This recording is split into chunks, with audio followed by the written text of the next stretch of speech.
Thank you so much, Brian and Sarah and Danny. I love that song. It makes me think of John 10:10, where Jesus says, I have come to give life and to give life abundantly. And the Greek word for life there is zoe life. It's not just bios, where we get biology, where it's just living and existing, but the God life, the zoe life, is infused with eternity and the power of God. So anyways, thank you for that. I feel very excited. Okay, so, can I use, okay, thanks. Okay, excuse me for a moment while I get set up. And last week I learned that my sound was bouncing off of the stand. So I'm gonna, that's probably gonna be much better this week. All right, and a chair. So welcome, it's so nice to have everyone here again. I'm very excited to do the scene 2 with Ruth. We're gonna introduce one more person into this story. I'm sorry I'm gonna have to leave you with a cliffhanger.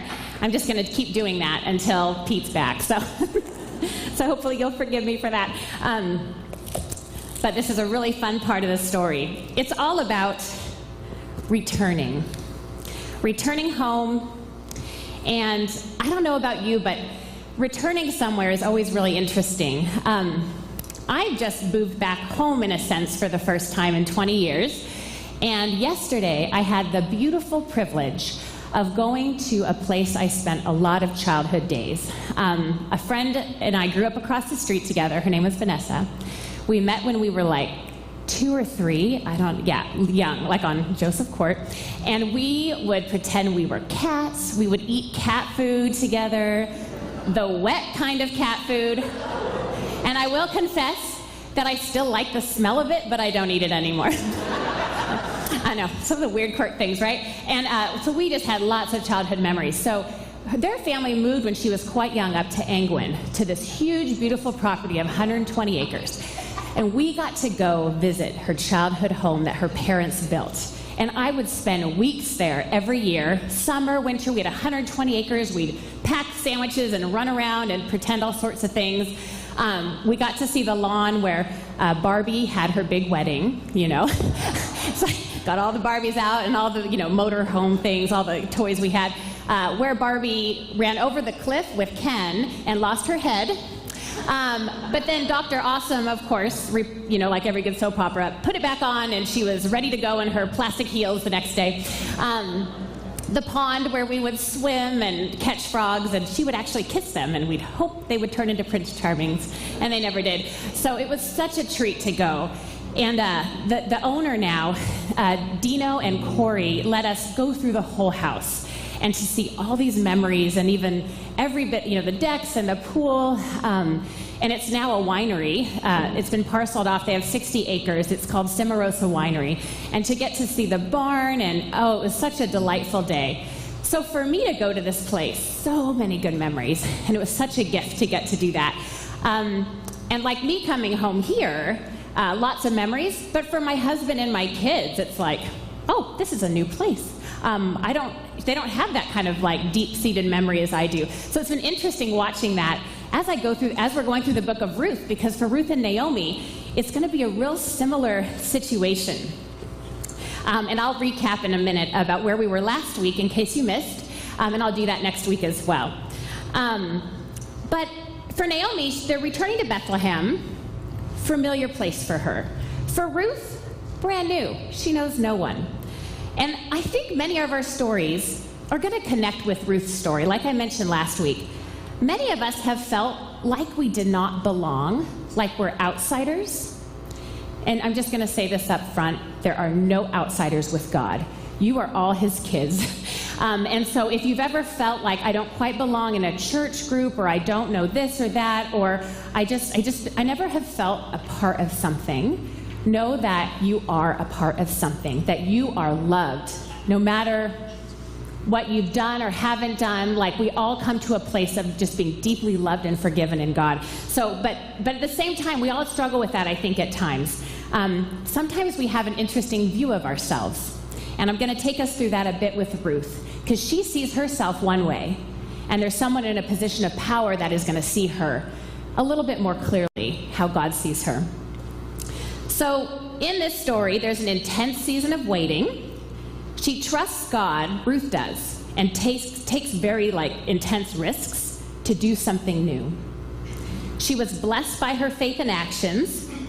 And I wanted to add, God wants to do something new with us. I want Ruth to be an encouraging story of boldly stepping into the places where God is leading. God never promises an easy journey, but he does promise that we're never alone. And that is something I know I have kept close with me. From the ancient pages of Joshua to Matthew, who calls Jesus our Emmanuel, God with us. And I think that is the one thing we can hold on to, that we are not alone in this, that God is with us. We don't know what's going to happen. We don't know how our story is going to unfold before us, but we know that we're not alone. And he gives us great communities to journey with us as well, and friends. Okay, so last week we talked about Ruth and Naomi. This family has experienced a lot of tragedy. So Naomi had originally moved from Bethlehem to Moab, which is not really the people that you don't really like, but they do move there. Her sons married 2 women, okay? Orpah and Ruth. And then at the very beginning of the story, all the men are killed. So it's not like Disney, right, where it's usually the mom, and then, go on. So it's pretty tragic, but yeah, I don't know. I always find humor in terrible things. You have to forgive me for that. I just how I go through life. Okay, so we have the husband killed, the 2 sons are killed, and so we have Naomi with her 2 daughters-in-law. And at first they're going to go back to Bethlehem with her. The reason they went to Moab in the first place was there was a famine. But now there's food in Bethlehem, house of bread, ironic. Okay, so finally there's food. Naomi's going to return. And Orpah goes back to Moab. She stays with her family. And Ruth says, I will go with you. Pretty much, I'm pledging my life to you. Where you go, I go. Where you stay, I stay. Your God will be my God. Where you die, I die. This is an intense woman bonding moment, right? So they're going to be going back to this small town. And so Ruth, this Moabite, not part of the Israelites in that sense, has pledged her life to her. So we're going to find out what's going to happen with these 2 women, some surprising twists. It's going to be kind of fun. But to give us kind of an idea of the beginning of, or the end of chapter 1, I need 2 volunteers. Actually, I've already pre-selected. Becky and Donna, if you come up. I would love that. Thank you so much. So come on up here. So I have to do this. I have strong images in my head whenever I'm reading Bible stories, and so I would love for them to kind of give us an idea of Ruth and Naomi returning to Bethlehem. Okay, so this is Naomi. Would you come stand in the spotlight, please, Naomi? So this is going to be actually mother-daughter, but you're going to be the mother-in-law, and you're going to be really grumpy, grumpiest face you can think of. Yeah. And then we have Ruth. Oh, she just pledged her whole life. And if you want to come stand over here, you have to be in the spotlight. You guys are the best. And then basically you're like a middle school girl at a dance, and all these boys are looking at you. So I'm not sure what that looked like. Okay, so you're grumpy, and then you're nervous. Okay, basically this is the story. They're coming into Bethlehem, small town. You know what it's like. There's a buzz. And this is in the Bible too. Well, it doesn't say buzz, but there's all the people are like, oh my gosh, it's Naomi. Okay, this is the funny thing. Naomi's name means pleasant, and this is what Naomi says. I'm coming back, but you call me Mara, which means bitter, because God has brought all these horrible things into my life. And she's like, I went away full, and God's brought me back empty. And then there's Ruth, who has just pledged her life. Guess what? In the text, not a mention of Ruth. It's like she's just in the background, in the shadows. So sad. So anyways, I just wanted to kind of set this up of the returning. So we're like, oh, poor Ruth. And then Naomi, come on. I mean, I know it's hard, but there's someone with you. You're not totally alone. Okay, and give them a round of applause. Wait, I got a little gift for you guys. Thank you. So anyways, now you'll think of Becky and Donna when you think of Ruth and Naomi. So here we have them returning, and Naomi is just like, I'm bitter, life is terrible, and it is. I mean, it's really hard, but then here's Ruth, not even a mention of her in the entire situation. The Lord has brought me back empty. Okay, but it's interesting. They're coming home to a harvest. And here we have the agricultural being one step ahead of kind of the theological and biological of there's something going to change. We know hope is coming. So the dark music of the narrative begins to change. We have notes of anticipation. But for Ruth, she's just left home. New land, new customs, she's an outsider. When we first moved to Dundee, Oregon, we did something we didn't realize was a terrible thing to do. We tried to pump our own gas. So I don't know if you've ever been to Oregon, but that's like a no-no and illegal. I still did it sometimes just because I didn't want to wait. Isn't that terrible for attendance? But that's my confession. I'm a little impatient of a person. But we were at this time living in Canada, visiting Oregon, seeing if we were going to move there. We filled our car with gas, and the attendant comes running out, and he says, "Stop, stop, stop." And then he looks at our license plates, and it's Vancouver, like British Columbia, and he's like, "Oh, it's okay, you're foreigners." I was like, foreigners? I've never been called a foreigner before. That's really funny. But it is, you feel like I'm an outsider, even within our own country or even North America sometimes. It's okay, you're foreigners. All right, I am a foreigner. But anyways, in this text, we see Naomi changing her name to bitter, describing her life. They're returning to this harvest. And Ruth and Naomi are going to journey forward and to see what God has for them. And when I think of harvest, it's a huge time of season. I have a friend that goes home every summer and does combining with her family. There's just lots of work, lots of togetherness. When we were in Canada, it's interesting when you're in a new place and the holidays are different. I was like, oh, so like Thanksgiving is in October in Canada. It's like, that's wrong. I mean, it's not wrong, right? But it feels wrong. They also have fireworks in October. I was like, what? Those are for 4th of July. Oh, wait, you don't have a 4th of July. Like, it's funny, all the things when you're somewhere new. And so every year, what we would do when we lived there was we would invite all of our U.S. friends over for Thanksgiving. And we had a 900-square-foot townhouse, and we would pile like 40 or 50 people just come, and we'd invite our Canadian friends, and just sitting on the floors, up the stairs. There's just something about being together on a holiday when you're not home that's really special. So when I think of harvest, I just think of this bounty. Lots of food, lots of work, lots of people, maybe something akin to the crush in this area. I think it's just an intense season of like, all right, it's happening. We don't have time to even think or complain. Like, let's just make it happen. All right. So, getting into chapter 2, returning to this harvest.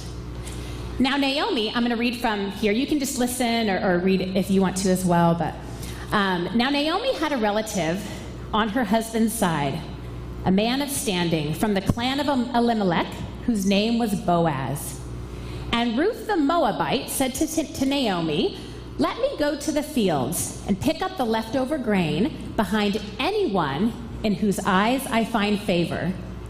Naomi said to her, "Go ahead, my daughter." So she went out, entered a field, and began to glean behind the harvesters.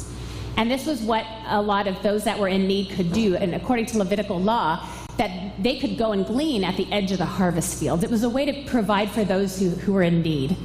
And as it turned out, she found herself working in a field belonging to Boaz, who was from the clan of Elimelech. Just coincidentally, he is actually a relative of some sort to Naomi's husband. Now, so there's going to be some kind of something going on here that will make this a special relationship. But what's interesting, I wanted to point out in verse 1, it says, I know in the NIV, that Boaz is a man of standing. And in the Hebrew, it's Gibor Hayil. He's this man of valor. That's a very interesting term. So I wanted to kind of point that out. And then also, at the end of verse 2, let me go glean in whoever's field I find favor, whose eyes I find favor. And in the Hebrew, it's also eyes of grace. And when I was translating that with my friend, it just hit me. It's so much more than just somebody who's kind, but in whose eyes I find grace and acceptance and a way of becoming. I think that's something deeper there. And the text will pull that out later as well. There's nothing like being new to make you seek out the kindness of others. So as it turned out, she picks this field of Boaz, and ironically, as readers, we see God's hand over all these coincidences. I don't know if you've ever looked back at your life of faith. I have a friend that would describe it like this. When you going forward, it's sort of like you're just trying to figure it out. You know God is with you and you're doing your best to make decisions. But then as you look back, it's almost as if it was planned. And honestly, in my life, I never would have chosen the things that have transpired in my life. But I am so thankful now. And even the hard things, God uses all of it. And just to watch and to see how things have transpired and how they've happened and the people that God's brought into your life, it's very humbling and amazing. But here we have this. She goes into the field. We see God's hand in all these things, providing for her and her mother-in-law whose lives are empty. And Boaz, he's returning, and he notices a woman in the field. And he asks his foreman, who is this woman? Tell me about her. He inquires about her, and this foreman fills Boaz in and all about Ruth and what she's done for her mother-in-law. And if we could run to the next slide. Oh, one more slide, sorry. I'm already getting ahead of myself. All right, so 2, and then I'll go verses 8 through 16. I'll go ahead and read that, see what happens. So Boaz is filled in, and then he goes and approaches this woman, Ruth. We're like, ooh, this is the part of the movies we get excited. My daughter, listen to me. Don't go and glean in another field, and don't go away from here. Stay here with the women who work with me. Watch the field where the harvesters are working, and follow along after the women. I have told the men not to lay a hand on you. Because if you think about it, Ruth's in a very vulnerable position as this, in a sense, like a migrant worker. She's alone, she's a woman, and in that culture, there wasn't sometimes the same sort of laws we have now, and even with those laws, things happen. So you can imagine how very vulnerable she was every day working in the field. But Boaz, this Gibor Hayil, he says, they will not lay a hand on you.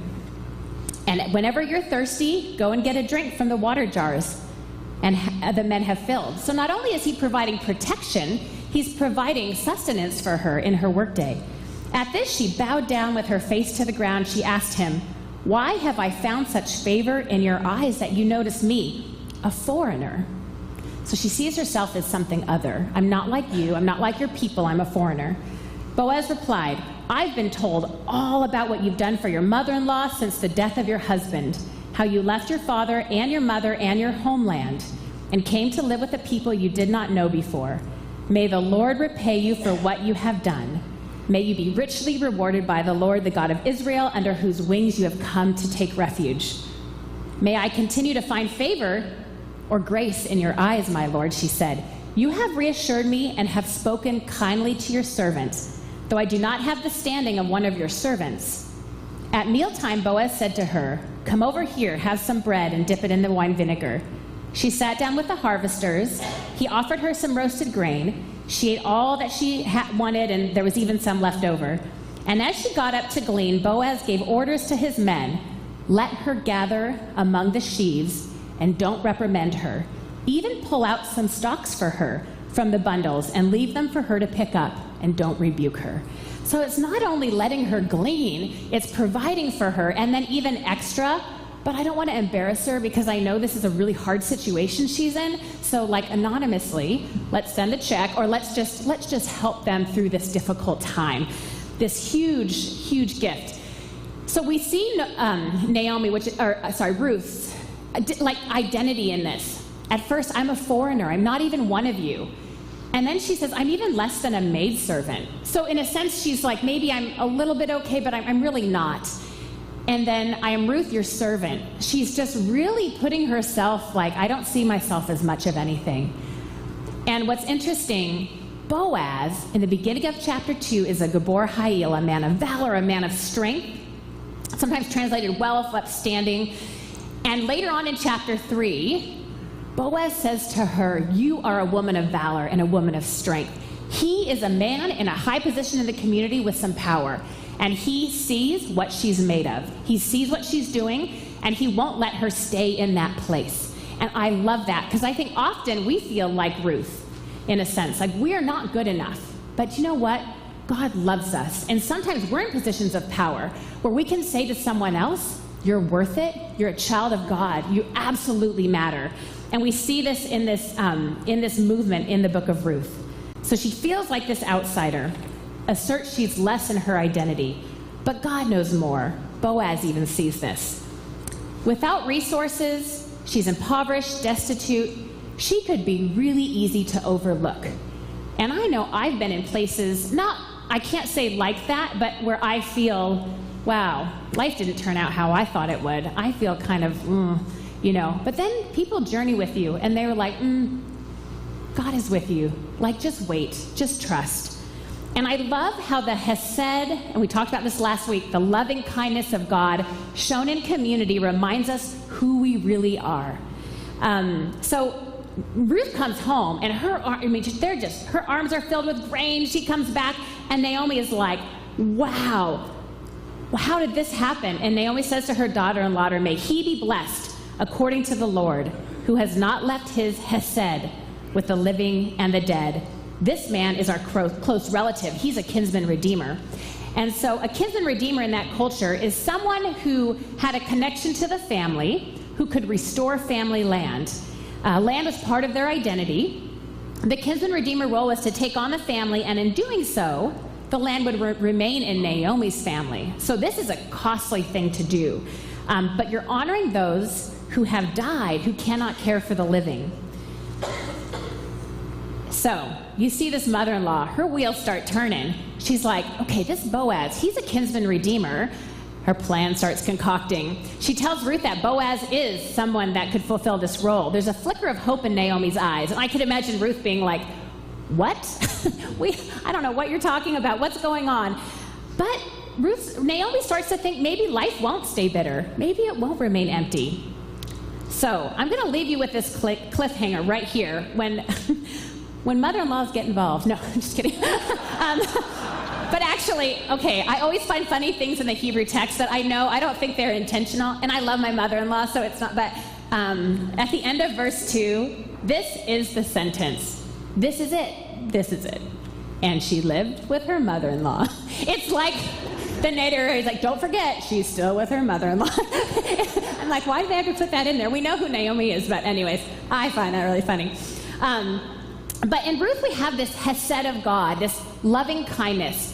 This Hesed, like I said last week, it's in commentaries, it's a paragraph to describe. It's this covenant love that involves us with each other, with God, our past, our future, just this beautiful covenant love. So there's no way to easily describe this. But I love how this Hesed of God, God's love for us, encompasses so much. Our past, our present, our future, that we're forgiven, redeemed, made new.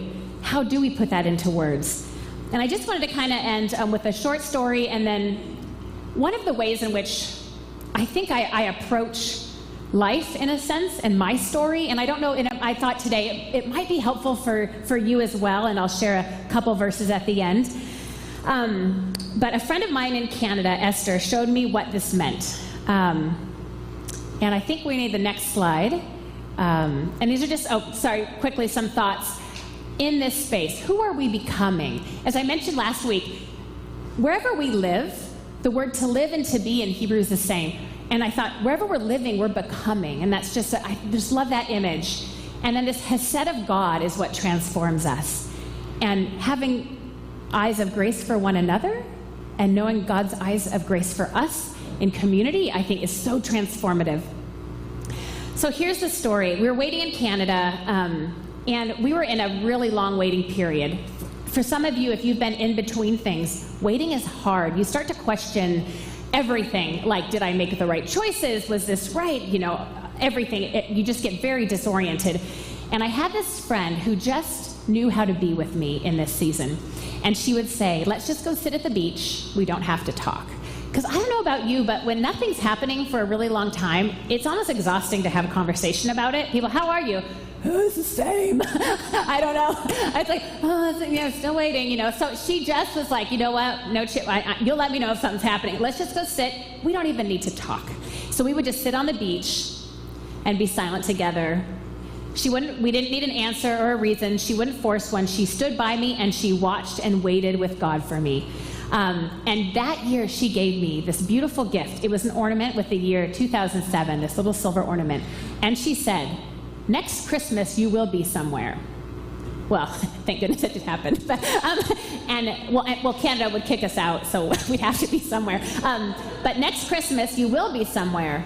And God will bring you there, and you're going to put this ornament on the tree, and you're going to remember all that year what God has done. And every year I pull out that ornament, and I'm just like, thank you, God. And I'll talk more next week a little bit about that waiting period. But it is such a reminder that as we wait, in that waiting, that in-between time, roots grow deep. Because to just wait on God and to see what's next is not easy. And it's not passive. It's an active waiting.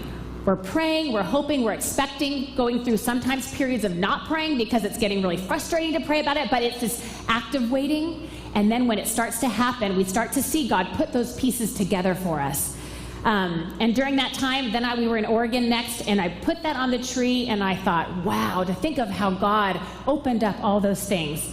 And believe me, that time of waiting, when we came to this season of coming back to California, bolstered my faith again of what God was. And I was actually more prepared this time. I thought, I know it's not going to be easy. I know I don't have a lot of answers for the kids, but I know that God is with us. And we're just going to pray and wait and see what happens. And then, again, he started to open things up. So the one thing I can leave you with is he will not leave you or forsake you.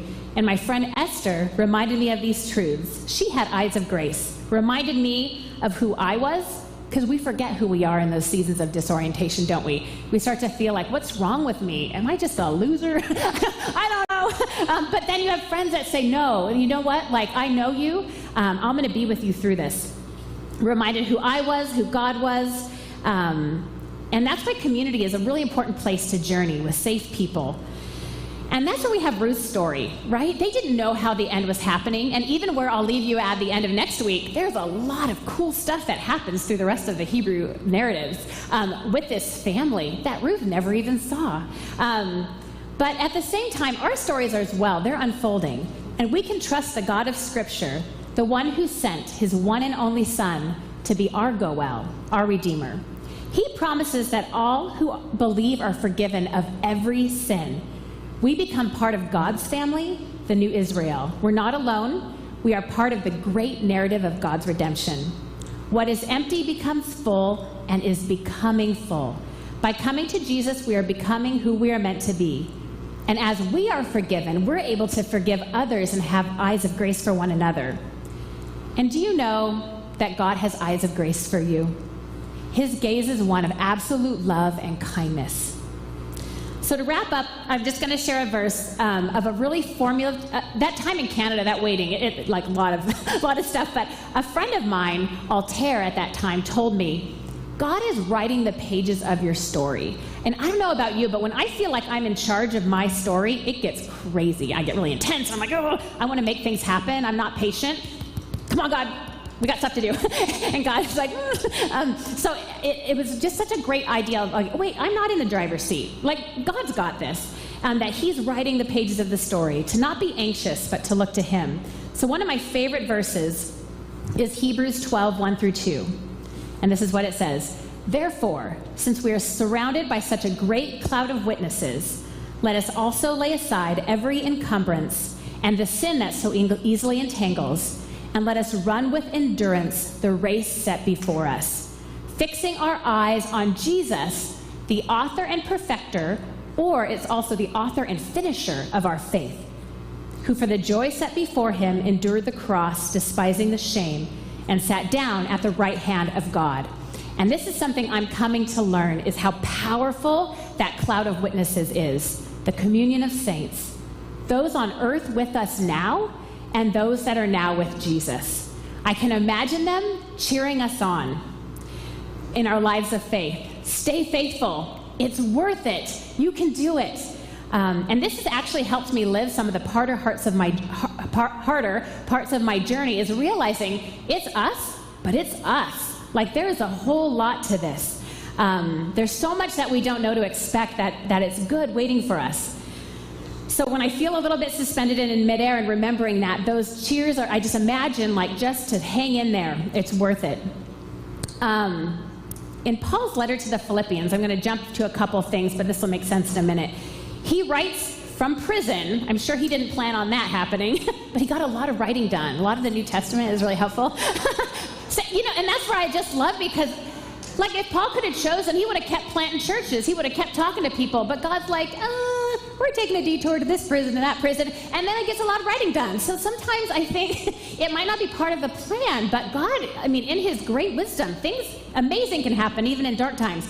So he's writing to this church in Philippi, who he loves. He loves this church. It's a great church. He says to them that he's praying with joy for them, and he says that the one who began a good work, arche, a good work in you, will finish it, telos, in the day of Christ Jesus. So the one who began this in you, began your story, he's going to finish it. In the book of Revelation, Jesus says, I am the Alpha and the Omega. I am the beginning, the arche, and the end, the telos, in the Greek. So this word is actually related to the English architecture or archetype. And telos is the destiny of what it's meant to be. Daryl Johnson, one of my favorite pastor academics, he explains that the telos of an acorn is an oak tree. The telos of creation is Jesus. He is the beginning and the end. So where do we set our eyes? On Jesus. The last thing that Jesus, thank you for hanging in there with me. The last thing Jesus says about himself in the book of Revelation is that he is the bright morning star. Do you know when that star appears? It appears when the night is the darkest. Jesus is our hope in the darkness, right? Where life seems darkest, that's where that morning star shines. He is the author and finisher of our faith. You are not alone in your story. You are loved with the most powerful love in the cosmos. You have the gift of community right here at Napa. Together we are transformed in the love of Jesus that empowers us to have eyes of grace for one another. My hope today is to encourage you in your story that you're not alone in it, that Jesus is getting it done, right? And just like in Ruth, she's in a place right now where she's just introduced to this Boaz, and we don't know what's going to happen, and she doesn't either. And we're in the middle, but God is there. He is finishing this. You're not alone in this. And my hope and prayer is that we can journey forward with our eyes open and with eyes of grace for each other. Thank you.